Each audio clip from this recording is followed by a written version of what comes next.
Lesson 57. Today let us review these ideas. 1. I am not the victim of the world I see. How can I be the victim of a world that can be completely undone if I so choose? My chains are loosened. I can drop them off merely by desiring to do so.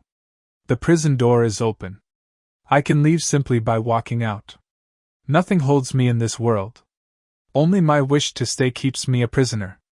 I would give up my insane wishes and walk into the sunlight at last. 2. I have invented the world I see. I made up the prison in which I see myself.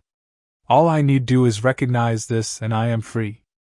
I have deluded myself into believing it is possible to imprison the Son of God. I was bitterly mistaken in this belief, which I no longer want.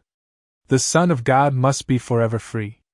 He is as God created him, and not what I would make of him.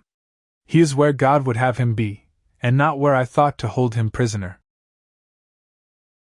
3. There is another way of looking at the world. Since the purpose of the world is not the one I ascribe to it, there must be another way of looking at it.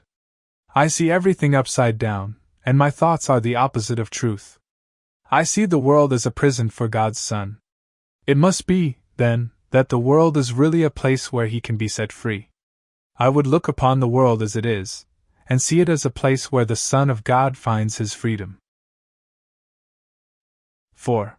I could see peace instead of this. When I see the world as a place of freedom, I realize that it reflects the laws of God instead of the rules I made up for it to obey.